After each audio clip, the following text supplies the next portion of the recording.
ಮತ್ತೆ ಬೀದಿಗಿಳಿದ್ರು ಸಾವಿರಾರು ವಿದ್ಯಾರ್ಥಿಗಳು. ಸರ್ಕಾರದ ವಿರುದ್ಧ ರೊಚ್ಚಿಗೆದ್ದ ಸ್ಟೂಡೆಂಟ್ಸ್ಗಳು ಕೇಂದ್ರ ರಾಜ್ಯ ನೌಕರಿಗಾಗಿ ಭಾರಿ ಪ್ರತಿಭಟನೆ. ಧಾರವಾಡದ ನಗರದ ಬಳಿ ನಡೆದ ಹೋರಾಟಗಾರರ ಕಿಚ್ಚು. ಮತ್ತೆ ಬೀದಿಗಿಳಿಯಿತು ಸಾವಿರಾರು ವಿದ್ಯಾರ್ಥಿ ಹೃದಯಗಳು. ಸರ್ಕಾರದ ವಿರುದ್ಧ ರೊಚ್ಚಿಗೆದ್ದ ಸ್ಟೂಡೆಂಟ್ಸು, ವಿದ್ಯಾರ್ಥಿಗಳು ರೊಚ್ಚಿಗೆದ್ದಿದ್ದಾರೆ. ಕೇಂದ್ರ ಮತ್ತು ರಾಜ್ಯ ನೌಕರಿಗಾಗಿ, ಕೆಲಸಕ್ಕಾಗಿ ನಮ್ಮ ದೇಶದಲ್ಲಿ ಪ್ರತಿಭಟನೆಗಳನ್ನು ಮಾಡಬೇಕಾ? ಧಾರವಾಡದ ಶ್ರೀನಗರದ ಬಳಿ ನಡೆದ ಹೋರಾಟಗಾರರ ಕಿಚ್ಚು. ಧಾರವಾಡದಲ್ಲಿ ಅಖಿಲ ಕರ್ನಾಟಕ ರಾಜ್ಯ ವಿದ್ಯಾರ್ಥಿ ಸಂಘಟನೆ ಪ್ರತಿಭಟನೆ ಮಾಡ್ತಾ ಇದೆ. ಸರ್ಕಾರದ ವಿರುದ್ಧ ಉದ್ಯೋಗಾಕಾಂಕ್ಷಿಗಳ ಕಿಚ್ಚು. ಅನುಮತಿ ಇಲ್ಲದಿದ್ದರೂ ಪ್ರೊಟೆಸ್ಟು. ಉದ್ಯೋಗಾಕಾಂಕ್ಷಿಗಳಿಂದ ಬೃಹತ್ ಪ್ರತಿಭಟನಾ ಮೆರವಣಿಗೆ. ಸಾವಿರಾರು ಸಂಖ್ಯೆಯಲ್ಲಿ ಸೇರಿರುವ ಉದ್ಯೋಗಾಕಾಂಕ್ಷಿಗಳು ಸರ್ಕಾರಗಳ ವಿರುದ್ಧ ಧಿಕ್ಕಾರ ಕೂಗಿ ಆಕ್ರೋಶ. ಪೊಲೀಸರ ಜೊತೆ ವಾದ ವಿವಾದ, ವಿದ್ಯಾರ್ಥಿಗಳ ಸಿಟ್ಟು ಮತ್ತು ಕೋಪಾಗ್ನಿ ಸ್ಫೋಟ. ಪ್ರತಿಭಟನಾಕಾರರನ್ನ ನಿಯಂತ್ರಿಸೋದಕ್ಕೆ ಹರಸಾಹಸ ಪಡುತ್ತಿರುವ ಪೊಲೀಸರು. ಖಾಲಿ ಇರುವ 2.75 ಲಕ್ಷ ಸರ್ಕಾರಿ ಹುದ್ದೆಗಳ ಭರ್ತಿಗೆ ಆಗ್ರಹಿಸಿ ಪ್ರೊಟೆಸ್ಟು. ಫ್ರಿಜ್ಜಲ್ಲಿಟ್ಟಿರೋ ಮೀನಾ ಭಾನುವಾರದ ದಿನ ಸಾಂಬಾರು ಮಾಡೋಣ ಅಂತ ಹೇಳಿ ಹುದ್ದೆಗಳನ್ನು ಖಾಲಿ ಇಟ್ಕೊಳ್ಳಕ್ಕೆ ಸರ್ಕಾರಕ್ಕೂ ನಾಚಿಕೆ ಆಗೋದಿಲ್ವೇನು? ಧಾರವಾಡದ ಶ್ರೀನಗರ ವೃತ್ತದಿಂದ ಪ್ರತಿಭಟನೆ ಆರಂಭ. 2.75 ಲಕ್ಷ ಸರ್ಕಾರಿ ಹುದ್ದೆಗಳನ್ನು ಸರ್ಕಾರ ಖಾಲಿ ಇಟ್ಕೊಂಡು ಯಾವ ಮುಹೂರ್ತವನ್ನ ಕಾಯ್ತಾ ಇದೆ? ಯಾವುದಾದ್ರೂ ಒಳ್ಳೆ ಸ್ವಾಮೀಜಿ ಜೊತೆ ಭವಿಷ್ಯ ಕೇಳ್ಕೊಂಡು ಆ ತರಹದ ನಕ್ಷತ್ರ, ಆ ತರಹದ ಮುಹೂರ್ತದಲ್ಲೇನಾದ್ರೂ ಭರ್ತಿ ಮಾಡೋಣ ಅಂತ ಹೇಳಿ ಕಾಯ್ಕೊಂಡು ಕೂತಿದೆಯೇನು? ಜೆನ್ಜಿ ಪ್ರತಿಭಟನೆಗಳು ನಿಮಗೆ ನೆನಪಿಲ್ವಾ? ವಿದ್ಯಾರ್ಥಿಗಳು ಪ್ರತಿಭಟನೆಗೆ ಅಂತ ಬೀದಿಗಿಳಿದ್ರೆ ಅಲ್ಲಿ ಪ್ರತಿಭಟನೆ ಆಗ್ತವೆ. ಕ್ರಾಂತಿ ಮಾಡೋಣ ಅಂತ ಹೊರಟ್ರೆ ಏನಾದೀತು ರಾಜ್ಯದ ಪರಿಸ್ಥಿತಿ?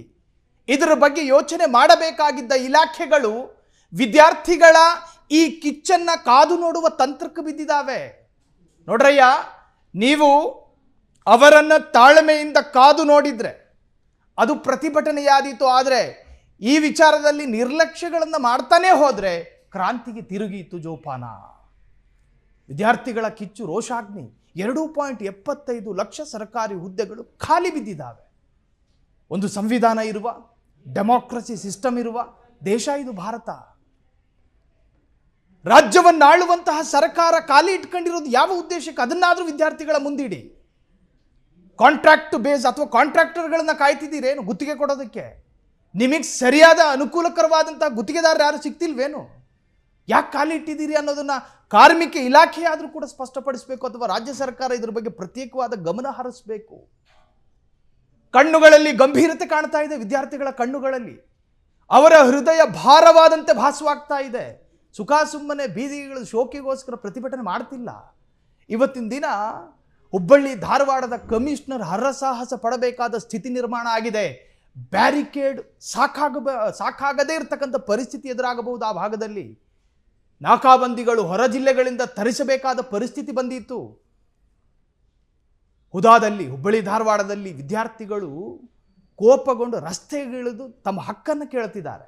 ಈ ಪರಿಸ್ಥಿತಿಗೆ ರಾಜ್ಯ ಸರ್ಕಾರ ನಿಜಕ್ಕೂ ಅವಕಾಶ ಕೊಡಬಾರ್ದು ಅನ್ನೋದೇ ನಮ್ಮ ಮನವಿ.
ಮೀಸಲಾತಿಗಾಗಿ ಬಾಂಗ್ಲಾದೇಶದಲ್ಲಿ ವಿದ್ಯಾರ್ಥಿಗಳು ಬೀದಿಗಿಳಿದು ಪ್ರತಿಭಟನೆ ಮಾಡಿದ್ರು. ಆ ವಿದ್ಯಾರ್ಥಿಗಳ ಪ್ರತಿಭಟನೆಯನ್ನು ಹತ್ತಿಕ್ಕೋದಕ್ಕೆ ಅಲ್ಲಿನ ಸರ್ಕಾರ ಶೂಟ್ ಮಾಡಬೇಕಾದ ಪರಿಸ್ಥಿತಿ. 1400 ವಿದ್ಯಾರ್ಥಿಗಳು ಮಾರ್ಗ ಮಧ್ಯೆ ಕೊಲೆ ಆಗೋದ್ರು. ಇದು ಬಾಂಗ್ಲಾದೇಶದಲ್ಲಿ ನಡೆದಿರುವಂತಹ ಪ್ರತಿಭಟನೆ. ಇನ್ನು ನೇಪಾಳದಲ್ಲಿ ಜೆನ್ಜಿ ಪ್ರತಿಭಟನೆಗೆ ತಿರುಗಿತು. ಅಲ್ಲೂ ಕೂಡ ಈ ದೃಶ್ಯದಲ್ಲಿ ನೀವೇನು ಗಮನಿಸ್ತಾ ಇದ್ರು, 30 ವರ್ಷದ ಆಸುಪಾಸಿನ ಯುವಕರುಗಳು 24-25 ಜೆನ್ಜಿ ಎನ್ನುವಂಥ ಪ್ರತಿಭಟನೆಯಲ್ಲಿ ಪಾಲ್ಗೊಂಡ ಭಾಗಶಃ 99.99 ಜನ ಯುವ ಪಡೆಯಾಗಿತ್ತು. ಹಾಗಾಗಿ ಅದಕ್ಕೆ ಜೆನ್ಜಿ ಅನ್ನೋ ಹೆಸರು. ಸೊ ಅದೆಲ್ಲ ನೆನಪಾಗ್ತಾ ಇದೆ. ನಮ್ಮ ರಾಜ್ಯದಲ್ಲಿ ನಡೀತಾ ಇರತಕ್ಕಂತಹ ಪ್ರತಿಭಟನೆ, ಈ ತರಹದ ಆಕ್ರೋಶಿತರಾಗಿ ವಿದ್ಯಾರ್ಥಿಗಳು ತಮ್ಮ ಹಕ್ಕನ್ನು ಕೇಳಬಹುದಾದ ಪರಿಸ್ಥಿತಿಗೆ ನಮ್ಮನ್ನಾಳುವ ಸರ್ಕಾರ ಅವಕಾಶ ಕೊಡ್ತಿದೆಯಲ್ಲ. ಮಧ್ಯಪ್ರವೇಶ ಮಾಡಿ ಮನವೊಲಿಸುವ ಪ್ರಯತ್ನಗಳಾಗ್ತಾ ಇದೆಯಾ ಅಂತ ಕೇಳಿದ್ರೆ ಕಮಿಷನರ್ ಶಶಿಕುಮಾರ್ ಮಾತ್ರ ಕಣ್ಣಿಗೆ ಕಾಣ್ತಾರೆ.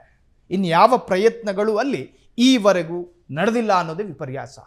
ಕ್ಷಣ ಕ್ಷಣದ ಸುದ್ದಿಗಳಿಗಾಗಿ ಫ್ರೀಡಂ ಟಿವಿ ಸಬ್ಸ್ಕ್ರೈಬ್ ಮಾಡಿ, ಲೈಕ್ ಮಾಡಿ ಹಾಗೂ ಫಾಲೋ ಮಾಡಿ. ಹೊಸ ಸುದ್ದಿಗಳ ನೋಟಿಫಿಕೇಶನ್ಗಾಗಿ ಬೆಲ್ ಐಕಾನ್ ಮೇಲೆ ಕ್ಲಿಕ್ ಮಾಡಿ.